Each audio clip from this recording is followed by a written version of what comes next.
किसके अल्फाज हैं? प्रॉफिट मोहम्मद सल्लल्लाहु अलैहि वसल्लम कि जिसको वो जन्नत कह रहा है वो दोज़ख है। अब मैं इसको तशबीह किससे देता हूँ? ये जो चीज़ें, ये मेरा पर्सनल व्यू।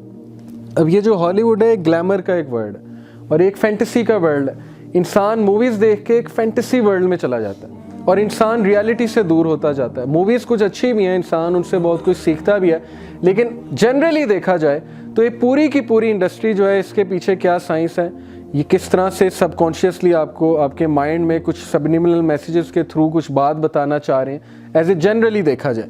ये जो है प्ले बॉय, ऑब्वियसली आजकल कितना ग्लैमर है, सुपर मॉडल्स, और ये मूवीज़ में जो ख़वातीन दिखाई जाती हैं। गेम्स ऑफ थ्रोन्स जो है वो कितनी आजकल फेमस एक सीरीज़ है, शुक्र है मैंने नहीं देखी और कभी भी नहीं देखी, लेकिन आजकल मतलब लोग ने स्टैंडर्ड बना लिया। लोग कहते हैं गेम्स ऑफ थ्रोन्स नहीं देखी तो तू बंदा ही नहीं, यानी कि तू कोई कूल बंदा नहीं है। अब ये किस तरह का स्टैंडर्ड है?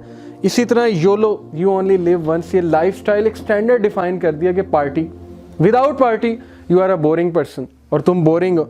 और ये जो है ग्लैमर सारा मटीरियलिज्म का, ये चार चीज़ें कंबाइन करके मुझे समझ आता है कि ये है उसका पैराडाइज, दज्जाल का। ये पैराडाइज हमें बड़ा अट्रैक्ट करता है और मॉडर्न सिविलाइजेशन इसकी सबसे बड़ी वो कह लें कि अलमबरदार है इस ग्लैमर के, और वो चीज़ जिस तरह से वो ऑफ़र कर रहे हैं कोई भी नहीं कर रहा। इसलिए ह्यूमैनिटी अट्रैक्ट कहाँ पे हो रही है? उस तरफ जा रही है। और इस्लाम जो है वो ऑब्वियसली सेक्रीफाइस की बात करता है, इस्लाम जो है स्ट्रगल की बात करता है, लेकिन इस्लाम में कंटेंटमेंट का वादा है कि थोड़ी सी स्ट्रगल करके, वो एक ट्रेनर कहा करते थे ना कि you have to take the pain, either the pain of discipline और द पेन ऑफ सफरिंग। अब चॉइस इज़ योर्स, या तो तुम डिसिप्लिन की पेन ले लो या तुम सफरिंग की पेन ले लो। अब चॉइस तुम्हारी है, तुमने क्या करना है। तो इस्लाम पेन ऑफ डिसिप्लिन देता है, लेकिन वो पेन ऑफ डिसिप्लिन आगे जाके राहत बन जाती है और वो इंसान की ज़िंदगी में कंटेंटमेंट लाती है। ये जो चीज़ें, ये पेन ऑफ सफरिंग देता है। इसका प्रूफ है कि नहीं, हॉलीवुड मुझे बताएं कितनी सुसाइड्स हैं, कितने एक्टर्स ऑन एवरेज सुसाइड करते हैं 1 ईयर में। रॉबिन विलियम्स के पास क्या नहीं था, मुझे कोई समझा दे उसने सुसाइड क्यों किया, क्या वजह थी? कोई साइकोलॉजिकल इशू था, उसके पास हर चीज़ थी। कर्ट कोबेन ने सुसाइड क्यों किया? बच्चियां उसके आगे पीछे थी, सबको साइकोलॉजिकल इशू था। वो साइकोलॉजिकल इशू क्यों बना? नमाज वगैरह नहीं था। बात ये ना, क्यों बना इन्हें साइकोलॉजिकल इशू? क्यों वेस्ट में इतने ज़्यादा डिप्रेशन इतनी प्रेवलेंट क्यों है वेस्ट में?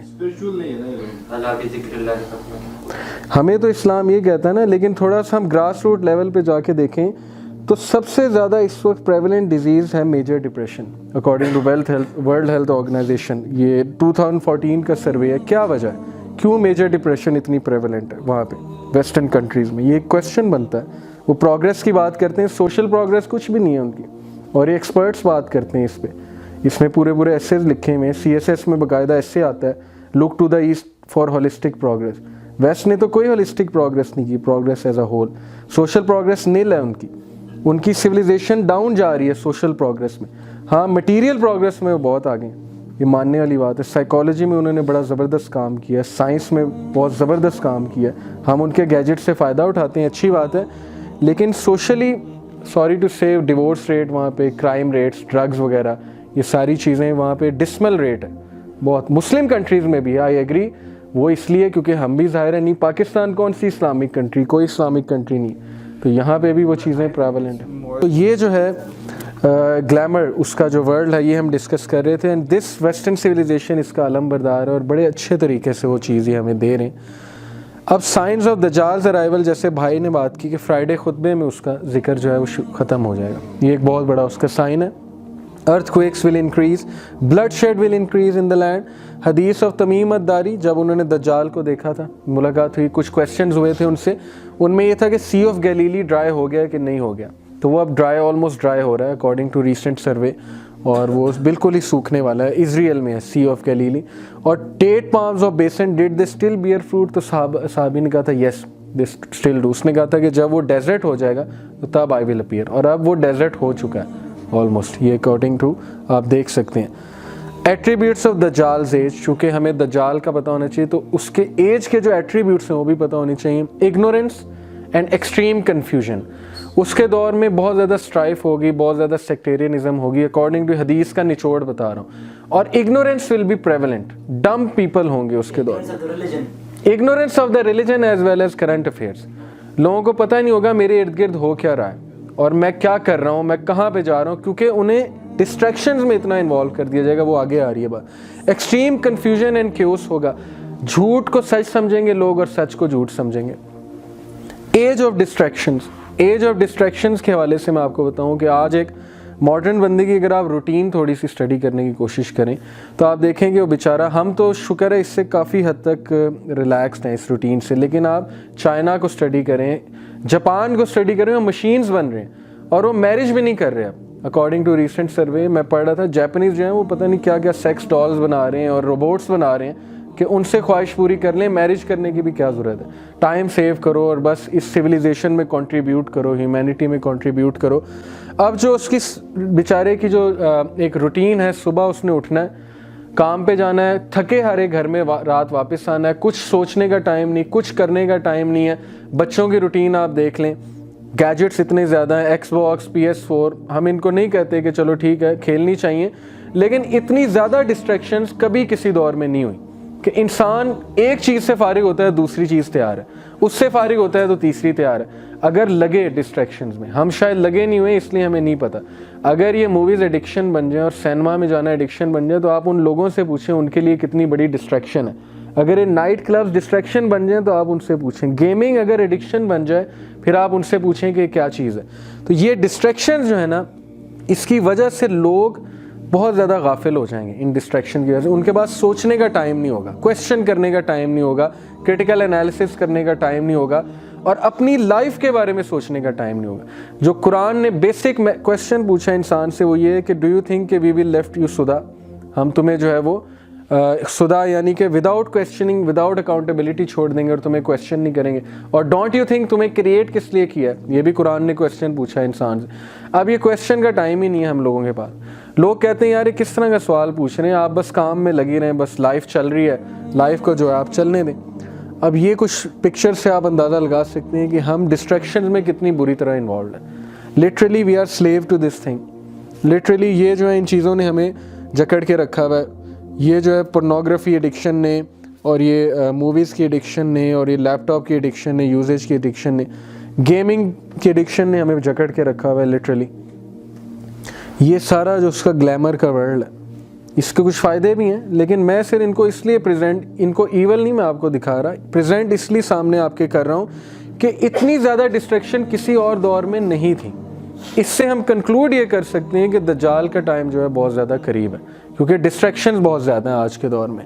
हदीस में आता है कि अब ये कॉन्सर्ट्स आप देख लें, गोरों की रूटीन आप देख लें तो आपको समझ नहीं आएगी कि कर क्या रहे हैं।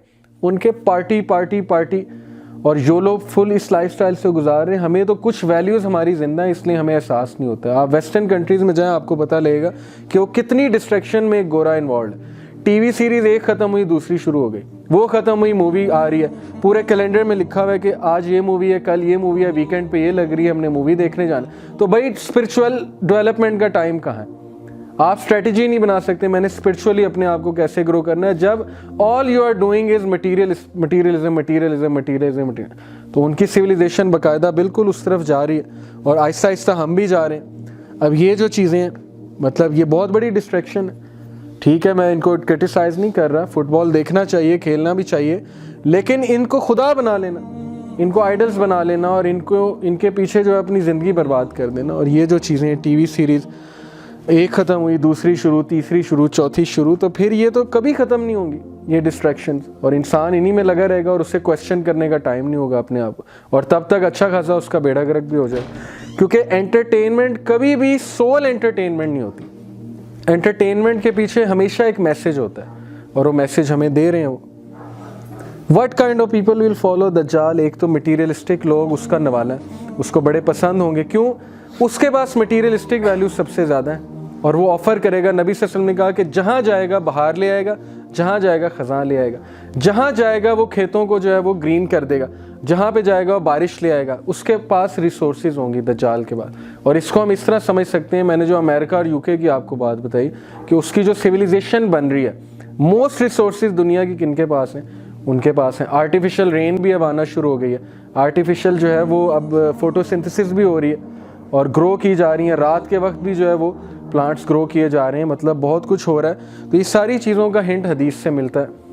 So coming to a very basic question, दज्जाल की physical existence, जी जी, दज्जाल मतलब किसी symptoms या कोई ऐसी कोई चीज़ है? दज्जाल सिस्टम, उसका सिस्टम भी होगा लेकिन वो फिजिकल भी होगा, डेफिनेटली होगा, क्योंकि हदीस बताती है और उस हदीस से जो है ना सेफ अप्रोच यही है कि उसको फिजिकल भी माना जाए, क्योंकि नबी सल्लल्लाहु अलैहि वसल्लम ने बताया, तमीमत दारी ने देखा है, नबी सल्लल्लाहु अलैहि वसल्लम ने उसकी अपीयरेंस बताई, एक शख्स को सहाबा दज्जाल समझते थे, लेकिन उसके बारे में आता है कि वो दज्जाल था, वो अचानक से गायब हो गया था मदीना से। तो ये सारी चीज़ों से सिर्फ वो उसके बारे में कहते हैं ना कि दज्जाल जो है उसकी शादी नहीं हो सकती, वो बच्चे इसके नहीं हो सकते, लेकिन उस बंदे के थे, वो उसमें इख्तलाफ राय है। मैं तो वैसे ही बता रहा हूँ कि सहाबा एक आदमी को भी समझते थे दज्जाल, यानी कि सेफ अप्रोच ये है कि दज्जाल एक इंडिविजुअल होगा। नबी सल्लल्लाहु अलैहि वसल्लम ने पूरा उसका वो बताया हुआ, हुलिया बताया हुआ है, तो उसका सिस्टम भी है। और सिस्टम जो है उसका, मैं आपको ये समझा रहा हूँ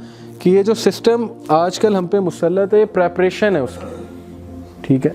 अब मटीरियलिज्म कोई बुरी बात नहीं है, कुरान ने इसको नेगेट नहीं किया है मटीरियलिज्म को। कुरान ने लेकिन एक मैसेज दिया है कि मटीरियलिज्म से उतना फ़ायदा उठाओ जितना उठाना चाहिए। क्रिश्चियनिटी ने इनकार किया, उसने कंप्लीट मटीरियलिज्म का इनकार किया, उसने एसेटिसिज्म की बात की। एसेटिसिज्म होता है कि आप बस वली अल्लाह बन के बैठ जाओ, शादी भी ना करो और बच्चे भी ना पैदा करो, और फिर आपको पता है उसके रिपरकशन, वो जो है चाइल्ड रेप और वो जिस तरह से इन्वॉल्व होते हैं उनके प्रीस्ट, फिर यही होना है। लेकिन इस्लाम बैलेंस की बात करता है।